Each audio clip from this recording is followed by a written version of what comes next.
Serial number છે 2. Serial number એ તમામે તમામ ટેક્સ્ટ બુકના દાખલાઓની સાથે ચાલશે, પણ તેમાં જે એક્ઝામ્પલ આપશે એ બધા આડાવડી હશે. કેમ? એક સરખી રીતના એક્ઝામ્પલને આપણે ભેગા કર્યા છે. જો ઉદાહરણ એક સમશેષ તરફનો હતો દાખલો, ઉદાહરણ 10 પણ સમશેષ તરફનો જ છે, તો બંને સાથે સમજી લઈએ ને સરળ પડે. ચાલો એક સંબંધ સમશેષે z પર વ્યાખ્યાયિત કરીએ. ઓકે, જો a b યુગ્મ પૂર્ણાંક હોય તો a સમશેષ b mod 2 સાબિત કરો કે સમશેષ એ z પર સામ્ય સંબંધ છે. a સમશેષ b માં a b માટેની શરત છે જે તમારે ખાસ યાદ રાખવાની છે. a b નો આન્સર શું આવવો જોઈએ? યુગ્મ. બે ઘટકોની બાદબાકી z પરના કોઈ પણ ઘટકો લો પણ તેની બાદબાકી યુગ્મ જ આપવી છે. તો યુગ્મ માટેનો નિયમ છે કે બે ઘટકો અયુગ્મની બાદબાકી કરો તો યુગ્મ આવે, યુગ્મ ઘટકોની બાદબાકી કરો તો યુગ્મ આવે. ઓકે, તો ચાલો આપણે સાબિત કરીએ. નંબર 1 સ્વવાચક સંબંધ. તમને દર્શાવ્યું કે z પર વ્યાખ્યાયિત કરવાની વાત હોય તો z ક્રોસ z માં આવતી તમામ ક્રમયુક્ત જોડોમાં એવી જોડો દર્શાવી શકાય છે કે જેમાં ઘટકો સમાન હોય. ઓબ્વિયસલી મેં તમને સમજાવ્યું ને આગળ a ક્રોસ a કરીને એવી જોડ પણ મળશે કે જેમાં 1 1 2 2 3 3 4 4 5 5 -1 -1 -2 -2 -3 -3 આવા સમાન ઘટકો ધરાવતી જોડો એ સ્વવાચક માટે જ છે. તો આપણે એવું કહી શકીએ કે z ગણની અંદર હું 3 ઘટકો લઉં x y z. આમ તો અસંખ્ય ઘટકો હોય પણ ઉદાહરણ તરીકે આપણે 3 ઘટકો લઈએ. x એટલે ઘણા બધા ઘટકો, y એટલે ઘણા બધા, z એટલે ઘણા બધા. તો આને કોઈ પણ બે ઘટકો કેવી રીતે મળશે? z plus z માં x x. તો x - x is equal to 0 યુગ્મ પૂર્ણાંક છે જે 2 વડે વિભાજ્ય છે. mod 2 that means 2 વડે વિભાજ્ય છે. ઉદાહરણ 1 માં આપણે mod m હતું એટલે એવું લાગતું હતું કે m વડે વિભાજ્ય છે. સમજ્યા બરાબર? અહીંયા 2 વડે વિભાજ્ય છે એવું તમારે સમજવાનું છે દોસ્તો. અને ઓબ્વિયસલી 0 કેવો છે? યુગ્મ. આપણી શરત છે કે a b કેવું હોવું જોઈએ? યુગ્મ હોવું જોઈએ. યુગ્મ હશે તો જ કામ આગળ વધશે, નહીં તો નહીં. કારણ કે સંબંધ એ પ્રસ્થાપિત કરેલો હોય છે ક્વેશ્ચન્સમાં. ઓકે, તો માટે કહી શકાય કે સમશેષ એ સ્વવાચક છે. ચાલો એક કામ પૂરું થઈ ગયું આપણું. ઓકે, નંબર 2 સંમિત સંબંધની વાત કરીએ. સંમિત સંબંધની અંદર આપણે કેવી રીતે વાત કરીએ છીએ? સૌથી પહેલા તો આવી વાત કરીએ છીએ કે ભાઈ x અને y આ બંને ઘટકો ગણ s માં સંબંધ ધરાવે છે. ગણ s એટલે આપણે જે સંબંધ ધરાવીએ છીએ ક્રમયુક્ત જોડો આપણે s માં મૂકીએ છીએ. implies y x belongs to s હોય આવો આપણી જાતને પ્રશ્ન કરવાનો, અને જો આનો આન્સર હા માં આવે તો સંબંધ સંમિત છે. અદરના દાખલામાં આ જ રીતે વિચારવાનું કે x y belongs to s તો હોય જ, પણ શું એનું ઉલટું y x belongs to s હોય? હવે ચકાસો. ચલો આપણે ચકાસીએ કે ભાઈ x - y is equal to આપણને કોઈ યુગ્મ ઘટક મળવો જોઈએ બાદબાકી, બરાબર છે? અને એ યુગ્મ ઘટક હંમેશા 2 વડે તો વિભાજ્ય હોય જ. ઓકે, તો x - y ધારો કે આપણે m એટલે કે 2 વડે જો વિભાજ્ય કરીએ અને ધારો કે એનો જવાબ m મળે તો m belongs to z.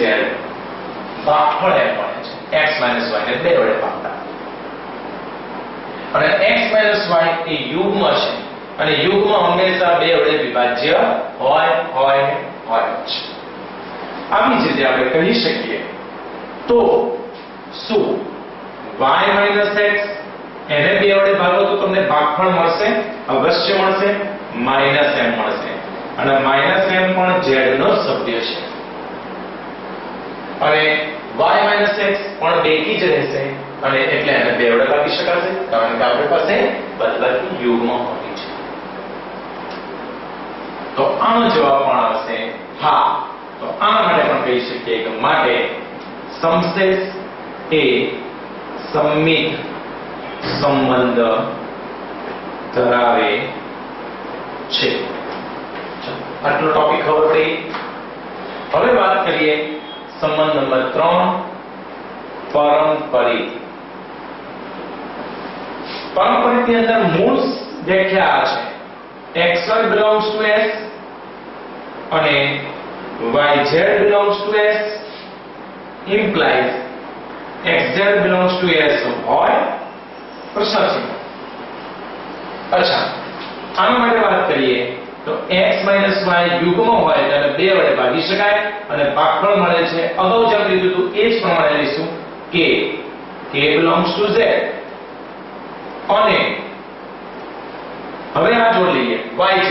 એ તો તમે z cross z કરશો એટલે બધી જોડો મળવાની જ છે દોસ્તો. y - z એ પણ યુગ્મ હોય ત્યારે 2 વડે ભાગી શકાય છે. k belongs to z. તો આપણે કહી શકીએ કે x - y - z is equal to 2 common લઈએ તો k t. અહીંયા y cancel, x - z is equal to 2 વડે જો ડિવાઈડ કરીએ તો k t અને આપણે જાણીએ છીએ કે k t પણ z માં સમાવેશ કરે છે. તો કહી શકાય કે પારંપરિક સંબંધ પણ ધરાવે છે. તો આખરે સાબિત થઈ ગયું કે સમશેષ એ સામ્ય સંબંધ ધરાવે છે. માટે સમશેષ એ સામ્ય સંબંધ ધરાવે છે. That's all. જોયું ઉદાહરણ 1 અને ઉદાહરણ 10 આ બેમાં કોઈ ફરક નથી, બંને સરખા જ હતા. હવે આપણે વાત કરવાની છે વધુમાં કે પ્રશ્નમાં પૂછ્યું છે કે સામ્ય વર્ગો દર્શાવો. સામ્ય વર્ગો શું છે એની હું થોડી માહિતી તમને આપું. સામ્ય વર્ગને અંગ્રેજીમાં કહેવાય છે ક્લાસીસ. ક્લાસીસ શબ્દથી તમે પરિચિત છો, બરાબર છે? ઘણા બધા ક્લાસીસ આપણા શહેરમાં ખુલેલા હોય છે, પણ ક્યારે તમે એવું જોયું છે કે એક જ વર્ગમાં, એક જ ક્લાસમાં, એક જ સમયે 4 અલગ અલગ ધોરણના વિદ્યાર્થીઓને ભણાવવામાં આવતા હોય તો શું એને તમે ક્લાસીસ કહેશો? નહીં. 4 છોકરાઓ 4થા ધોરણના હોય, 4 છોકરાઓ 5મા ધોરણના હોય, 4 છોકરાઓ 9મા ધોરણના હોય, 5 છોકરાઓ 10મા ધોરણના હોય અને બધાને ભેગા કરી અને એક શિક્ષક ભણાવતા હોય તો શું એને તમે ક્લાસીસ કહેશો? નહીં. કેમ? ક્લાસીસનો અર્થ છે કે 1 કલાક જે ભણાવવામાં આવે છે ટ્યુશન્સનો એમાં માત્ર એક જ ધોરણના વિદ્યાર્થીઓનો સમાવેશ કરવાનો. That is classes. 4 અલગ અલગ ધોરણના વિદ્યાર્થીઓ હોય તો એના માટે 4 અલગ અલગ વર્ગોનું આયોજન કરવામાં આવે એને કહેવાય ક્લાસીસ. તો અહીંયા આપણે વાત કરી છે ક્લાસીસ દર્શાવો, સામ્ય વર્ગો દર્શાવો. કોના માટે? તો સમશેષ મોડ 2 માટે સામ્ય વર્ગ દર્શાવો. યાની કે 2 વડે વિભાજ્ય હોય તેવી તમામ સંખ્યાઓને મારે અમર વર્ગમાં દર્શાવવી છે. એ હું કેવી રીતે દર્શાવું છું એ તમે ધ્યાનપૂર્વક જુઓ. હવે આ બરાબર સમજાઈ ગયું છે તમને? તો હું આને અહીંયા દૂર કરું છું અને ક્લાસીસ વિશેની સમજ તમને હું આપું છું.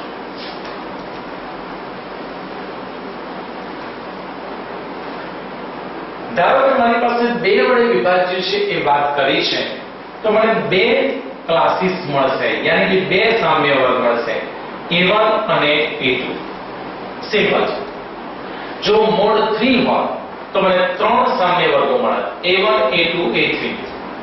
મોડ 5 હોય તો મને 5 સામ્ય વર્ગો મળે, A1 A2 A3 A4 અને A5. સામ્ય વર્ગ શોધવા બિલકુલ સિમ્પલ છે. હું કેટલાક ઘટકો લઈશ જેમાં 1 થી શરૂઆત કરીશ, અહીંયા 2 થી શરૂઆત કરીશ. સિમ્પલ. મેં અહીંયા 1 લખ્યો, અહીંયા 2. હવે અહીંયા જમણી બાજુ અને ડાબી બાજુના ઘટકોમાં હું અહીંયા જમણી બાજુ બે ઘટકો ઉમેરીશ, યાની કે 1 + 2 3 3 ને 2 5 5 ને 2 7, રિવર્સ ગિયરમાં જવું હોય તો 2 બાદ કરવાના છે.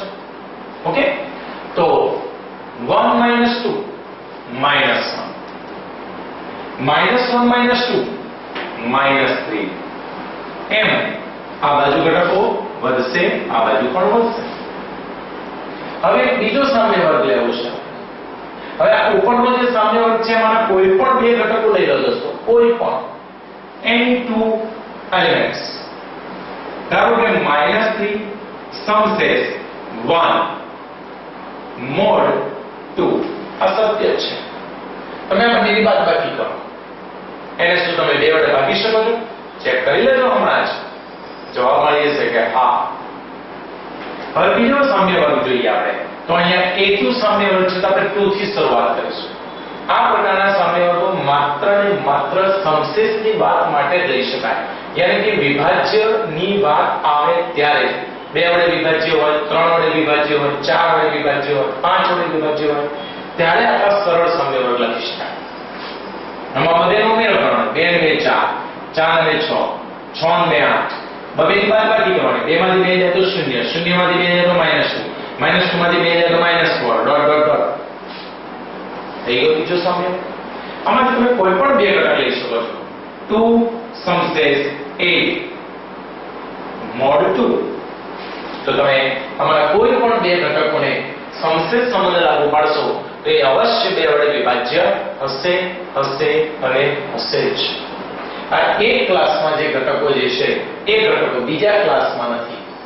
મેં તમને અગાઉ કીધું ને કે ધોરણ 8 નો વર્ગ ચાલતો હોય એમાં બધા જ વિદ્યાર્થીઓ ધોરણ 8 ના જ હોય, એમાં કે 10મા ધોરણના બે વિદ્યાર્થીઓ બેઠેલા હોય ને હોય. તો A1 ક્લાસમાં જેટલા પણ ઘટકો દેખાય છે એમાંનો એક પણ ઘટક તમે જો A2 ક્લાસમાં નહીં જોવા મળે. આ જ ક્લાસીસનો મતલબ છે. અને એટલે કહી શકીએ કે કોઈ પણ બે સામ્ય વર્ગોનો જો છેદગણ કરવામાં આવે તે હંમેશા ખાલી ન મળે, રાઈટ? અને બે સામ્ય વર્ગો નો જો યોગગણ કરવામાં આવે તો જે ગણ પર વ્યાખ્યાયિત છે સમશેષ સંબંધ તે ગણ પ્રાપ્ત થશે. તો આ વસ્તુ પણ ખાસ યાદ રાખવાનું છે. બંને ક્લાસીસોના ઘટકો હંમેશા જુદા રહેશે, એટલે આપણે છેદગણ ખાલી ગણ, અને જો આપણે યોગ કરશો તો બધા જ ઘટકો ભેગા થઈ જશે, મૂળ ગણ પર એ વ્યાખ્યાયિત થઈ જશે. મૂળ ગણ યાની કે z ગણ પર વ્યાખ્યાયિત છે તો z મળશે, જો આ ગણ પર વ્યાખ્યાયિત હોય તો આ. ક્લાસીસનો મતલબ બરાબર સમજી ગયા, રાઈટ?